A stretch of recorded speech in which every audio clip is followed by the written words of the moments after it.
Eu, depois de ter feito o curso médio, eu tinha tendência a fazer engenharia, pensava em fazer engenharia. Depois, incentivado por um grande amigo, um líder sindical, Demistocles de Batista, ele me incentivou a fazer direito. Me mandou livros. Outro que me incentivou a fazer direito também foi o doutor Antônio Azevedo, que era um juiz aposentado, meu amigo de infância. Então resolvi fazer direito. E fiz e me dei bem. Depois eu senti que eu gostava do direito. Eu, quando ferroviário ainda, trabalhava durante o dia e pedi ajuda a um colega, um advogado, Durval Cardoso. Ele me admitiu no escritório dele, nas horas que eu não estava trabalhando na Leopoldina. E certa feita o doutor Durval abriu o Diário Oficial e me mostrou, falou, tratava de Semblano, pelo sobrenome que ele me conhecia. Semblano, concurso para promotor de justiça. Faça a inscrição, os livros estão aí na biblioteca. Estuda, você pode conseguir. Então, eu fiz a minha inscrição para o concurso em 67, me parece. E eu tinha na estrada de ferro o que eles chamavam de licença-prêmio. Trabalhei 10 anos sem uma falha, sem uma folga. Então eu consegui dessa licença-prêmio 3 meses. E fiquei 3 meses estudando, só me dedicando ao estudo, tá, para o concurso. Eu não me lembro quantos candidatos eram. Sei que passaram 9. Depois, um outro com recurso foi o 10º, foi o doutor Zé Maria, pai. O doutor Laércio Mauro passou em primeiro lugar, eu me lembro disso. Eu passei em 8º, o Sasso em 7º. Isso é coisa que não interessa tanto, né? Então, eu entrei em 3 de março, se não me engano, fui chamado para assumir as funções do Ministério Público. A estrutura da instituição era muito frágil, muito fraca. A gente, primeiro, o substituto, eles indicavam o substituto para trabalhar no interior, a gente não tinha ajuda de custo, não tinha apoio nenhum. O que acontecia? A gente ia sempre, era recebido na comarca do interior, sempre por um juiz, ou às vezes um colega nosso não, sempre por um juiz. A gente tinha a casa que era alugada ou doada pela prefeitura, ficava o juiz e o promotor. Então, no início de carreira, eu me recordo que a gente fazia muita amizade com os juízes, mais até que com os colegas, porque a gente não se encontrava sempre com os colegas. Os juízes, eu me recordo, me tornei amigo no interior de todos os juízes com que eu trabalhei.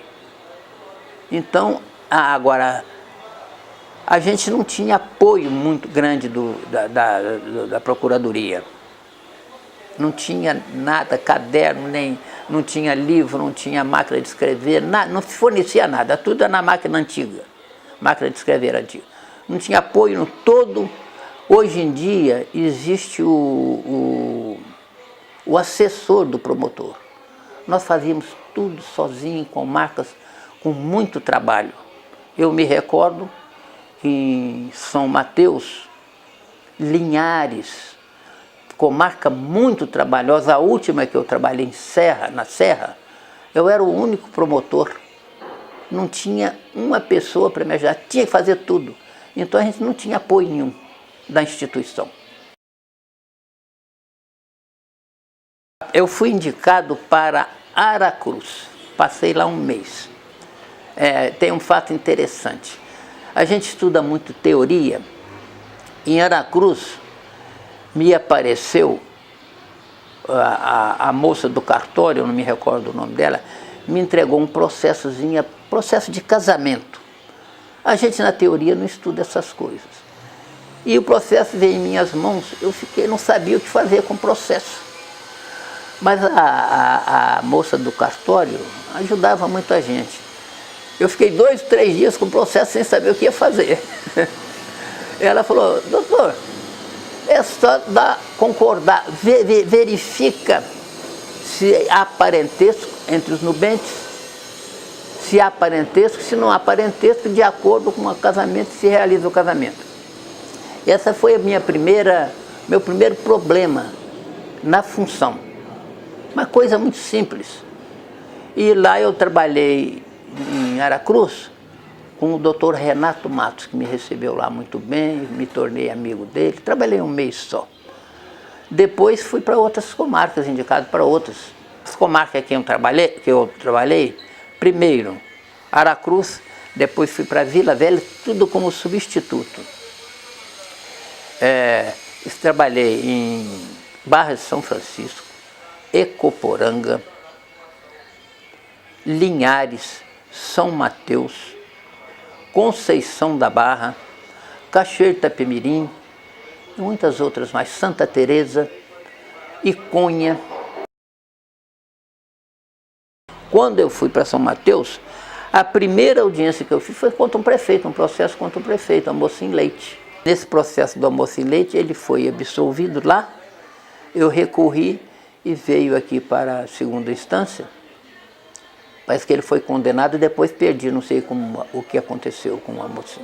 Era desvio de verba, era o uso de objetos, máquinas da prefeitura na fazenda dele, que ele tinha uma fazenda pequena lá em São Mateus. Mas não era coisa de grande importância, depois cheguei a essa conclusão. No interior, todas elas eu considerei muito fácil, pelo seguinte, há um problema interessante nisso. Quando a gente pega o processo do início e vai até o fim, a gente trabalha com muita facilidade. Normalmente no interior se faz isso. Quando eu vim para a capital, aí o problema agravou. Pelo seguinte, a gente pega um processo que a gente não funcionou nele. Tem que ler e reler aquilo tudo, às vezes para dar um parecer pequenozinho. Então, nas grandes cidades, os problemas são maiores, para a gente também. De processos assim, mais importantes que eu fiz no júri, que eu me recordo, de nome, foi também em São Mateus. Existia na época, processado aqui em Vitória, o sargento Nestor Coelho. Então ele foi processado aqui. Foi absolvido aqui em Vitória. E eu não sei por que razão, que eu não me lembro, o processo foi para São Mateus, desaforado, o termo próprio, desaforado para São Mateus. Quer dizer, tirou do fórum daqui, foi para o fórum de lá. E eu fiz o júri, mas é um processo que eu estudei muito bem. A importância no processo de júri é o seguinte, é estudar bem o processo. Porque o júri é uma história que a gente pega nos autos e passa para os jurados. É uma história. A gente tem que conhecer bem essa história. Então, tem que se ler bastante o processo. Nesse processo do Nestor Coelho, eu li muito. Quase que decorei o processo. E foram daqui, de Vitória, 2 advogados especializados para defender o Nestor Coelho. Também não me recordo o nome, que se tornaram até meus amigos. E, resultado, um júri muito movimentado, muita gente dentro do fórum. Acabei condenando o Nestor Coelho em 25 anos. Bem, o juiz era o Zé Carlos Cupertino de Castro. Terminado o júri, tarde da noite, quase 11 horas mais ou menos, se dispensou todo mundo, o réu estava com 2 policiais ao lado, né? Nós saímos do fórum e fomos para casa, que era a distância mais ou menos de meio quilômetro ou pouco mais. À noite, 11 horas. Quando estava quase chegando em casa, damos de cara com o réu, o Nestor Coelho, que era um sargento da polícia. E eu havia feito um júri contra ele mas muito violento. Apesar de respeitar todo réu, mas no caso desse Nestor Coelho, eu chegava a botar o dedo em riste quase que no rosto dele, porque ele cometeu muita atrocidade, muita violência. Então, saindo do júri, encontrando ele sozinho na rua, tanto eu como o doutor, nós levamos um susto muito grande, que ele poderia agredir a gente, até matar, se ele tivesse armado. Aí eu me refiz do susto, falei, Nestor, por que você está aqui sozinho, sem escolta? O que houve? Eu quase tremendo um pouco, sabe? O medo dele. Não, doutor, eu tenho uma filha aqui, eu vim visitar a filha, mas sem escolta? Ah, escolta era policial, amigos dele, né? Deixaram ver. Falei, então vamos verificar se é verdade o que você está falando, vamos ver onde está a sua filha. Aí nós caminhamos um pouquinho, uns 20 metros, ou 30, ele bateu na porta e realmente estava a filha lá que ele havia visitado. Aí eu determinei que ele fosse embora, procurasse os policiais, se recolhesse e viesse embora para Vitória. Foi um susto grande que nós tivemos, tanto eu como o juiz, né? Esse é um fato interessante que eu me lembro de processo de júri, certo? Eu não senti diferença nenhuma, embora deveria ter sentido. Pelo seguinte, durante a ditadura militar, quando ocorreu 31 de maio, 1º de abril da ditadura, eu era líder sindical ferroviário. O Batistinha era o líder nacional. Naquela época de greves, eu era o líder sindical da Leopoldina aqui em Vitória. A paralisação aqui no Espírito Santo, a ordem foi dada por mim. Eu recebi a ordem do Rio, como delegado sindicato, e transmiti aqui no sindicato aqui do portuário, parece. Fui lá no portuário e falei com a classe. Estamos paralisados, todos paralisados, parados. Greve geral. Então, quando eu entrei no Ministério Público, eu achei até que eles não me iriam aceitar, porque eu era líder sindical. Eu criei problema contra a ditadura. Mas eu fui chamado pelo chefe de polícia, logo depois do 4 ou 5 de maio, mais ou menos, eu estava foragido, escondido. Aí ele me tratou muito bem, que era um nortista, não me lembro o nome do chefe de polícia.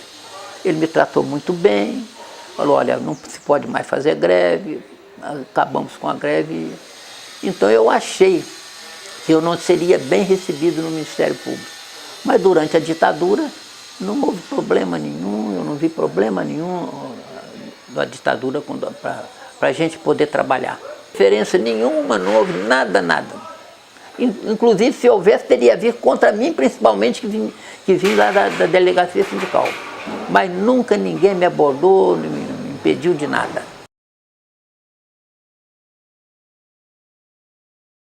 Eu estava aqui na capital e fui designado para esse trabalho. E fui lá na cadeia pública, que era na Reta da Penha, fui fiscalizar a alimentação lá. Esperei, perguntei, fui antes, sabia que hora chegava, almoço, e quem servia era o Corpo de Bombeiros. Então cheguei antes, chegou o Corpo de Bombeiro com alimentação, eu peguei, pedi ao bombeiro, me arranja um prato de comida desse almoço. Peguei, veio numa marmitex, o almoço, eu comi, de todas as coisas que tinha, comi, muito bom, muito bem. Aí entregaram, foram espalhar, entregar a comida aos presos, eu acompanhando. Eu me recordo disso que me revoltou muito, eu comi, eu provei a comida. Alguns presos, eles entregaram a comida ao preso, o preso pegou a marmita, abriu da cela e jogou no corredor. Eu não como isso, que é uma lavagem. Eu me recordo do preso ter dito isso. Como traz problema essa gente. a gente tem que saber lidar com o preso. Muita coisa que eles dizem não é verdade. E eu constatei, nessa época que eu estava fiscalizando, que a alimentação era excelente. As minhas promoções foram todas por antiguidade. Eu não me importava muito com promoções. Eu me recordo que na última promoção, um grande amigo, um procurador, Cola, me telefonou: Semblano, está na hora da sua promoção para a terceira entrância. Eu deixava por conta da procuradoria, eu não pedia a ninguém. Mas nessa época eu me recordo, a procuradoria era ali na cidade, na Jerônimo Monteiro. Eu fui à procuradoria, quando eu estava entrando no elevador, o procurador desceu e se encontrou comigo. Bateu no meu ombro e falou: meus parabéns, Mendonça, você está promovido. Ele me confundiu com um colega, que por sinal merecia até mais do que eu mesmo, que é muito inteligente e muito trabalhador. Então, eu não disse nada a ele, ele se enganou. Ele pensou que eu fosse o Mendonça, eu deixei passar e não... Eu era o procurador amigo, certo? O Ministério Público, quando eu entrei, era mais digamos assim, um acusador. Era um acusador. Meu trabalho foi mais desse. Processos criminais, júris, era mais um acusador. E a gente trabalhava sozinho. Hoje mudou muito, ampliou o leque com a Constituição de 88, deram mais atribuições ao Ministério Público. Hoje fiscaliza, como diz, várias fiscalizações tem o Ministério Público, meio ambiente e outras coisas mais. Era obrigação da gente na época também, mas hoje é mais intenso esse trabalho. Mas aumentou muito o número de promotores. Eu tive, há pouco tempo, conversando com um colega do Ministério Público, e nós tivemos também uma reunião do Ministério Público, há uns 2 ou 3 anos atrás, de um senador lá do Rio de Janeiro, do Rio não, de Brasília, um senador, Demóstenes Torres. Ele veio fazer uma palestra para nós aqui. Fomos assistir a palestra do Dr. Demóstenes. Ele veio e fez uma grande crítica ao Ministério Público, que estava atualmente se elitizando. O promotor, hoje em dia, eu soube, não sei se é verdade, não recebe a pessoa no seu gabinete, um pobre, como eu fazia. Houve até um problema sério por eu ter atuado assim, em São Mateus, eu me lembro. Em São Mateus, onde eu trabalhei, sempre tive meu trabalho rigorosamente em dia. Mas o oficial lá, do cartório, ele acumulou processos, sem que eu soubesse. Acumulou processos. Num dia me chega com mais de 50 processos imensos, cada um muito volumoso, de várias folhas. E eu me surpreendi com aquilo, mas recebi. Não devia ter recebido. Porque ele acumulou o serviço e jogou para cima de mim. Resultado, eu fiquei com esses processos no meu gabinete há algum tempo. Houve uma correição, o doutor Faisal foi fazer a correição. E ficou assustado com aquele número de processos acumulados lá no meu gabinete. Mas eu poderia ter adiantado bem, me desfeito desses processos, mas eu não deixava de atender o pobre, o pequeno que ia lá. O atendimento à pessoa que vai procurar o promotor evita processos, às vezes, e hoje em dia não se fazem isso. Eu me recordo de um fato em São Mateus, eu posso contar esse fato. Me chegou ao gabinete um lavrador bem interior de São Mateus, com a mulher e uma criança no colo. Tinha vindo várias vezes em cartório para cuidar de uma papelada, não me lembro o que era. Vinha e voltava, que o titular do cartório não atendia ele. Eu mandei chamar o titular do cartório e falei com ele: você atenda esse rapaz agora e não me faça mais isso, senão eu te processo, eu te denuncio. Porque eu observava esse rapaz titular de cartório, quando aparecia um indivíduo com um processo que dava dinheiro, ele atendia na hora, mas o pobre não atendia. Eu fiquei revoltado com ele e chamei a atenção dele. Resultado, foi a única inimizade que eu arranjei em São Mateus, por causa disso. Eu atendi a parte com toda satisfação, principalmente o pobre, o mais simples. E eu soube que hoje em dia eles não fazem isso. No Ministério Público, nós não tínhamos reuniões. Essas reuniões que existe hoje. E é um detalhe muito importante, que eu sempre quis unir a classe. Sempre quis. Que eu vim com essa ideia lá da ferrovia. Então, eu realizei o primeiro encontro do Ministério Público. Foi aqui embaixo, na minha casa. Era procurador-geral Dr. Vólgano Barbosa. Eu estava em Conceição da Barra. O primeiro encontro do Ministério Público foi aqui embaixo, na minha casa. O segundo encontro foi na casa do Dr. Zé Maria de Oliveira. O filho não era ainda do Ministério Público. E o terceiro encontro foi em Guarapari, na casa do promotor de Guarapari, que eu não me lembro o nome. Eu não me lembro o nome dele, não. Depois nós passamos a ter encontros no Expressinho, um clube lá em Vila Velha, e outros mais. Posteriormente, depois da minha aposentadoria, nós compramos um terreno lá onde fizemos o nosso clube. Aquele clube do Pronta da Fruta, eu que comecei a aterrar, na gestão do Zé Maria de Oliveira. Eu fiz o aterro e depois arranjamos um engenheiro e construímos, eu acompanhei aquela construção toda ali. Depois passamos a ter reuniões nos clubes.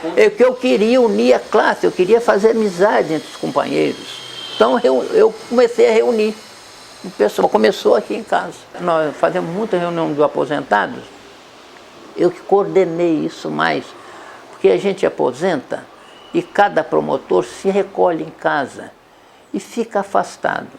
Então, eu comecei a reunir os aposentados. Agora a associação ajuda também. Agora ela que coordena, que marca e tudo. Toda vez que, quando vai haver uma reunião dos promotores aposentados, o presidente da associação me procura, vê a data, porque eu que coordeno para chamar o pessoal para a reunião. Primeiro, deve ter contato com as autoridades, isso é importante. Com autoridades, com o prefeito, com os vereadores, com o povo. Não pode se isolar do povo, certo? Isso é o mais importante. Levar o trabalho em dia, procurar trabalhar, não deixar processo para trás, como se diz, atrasar. Isso porque no interior, às vezes não existe muito trabalho e o promotor se descuida um pouco. Não foi meu caso, não foi minha culpa, mas foi o caso lá de São Mateus.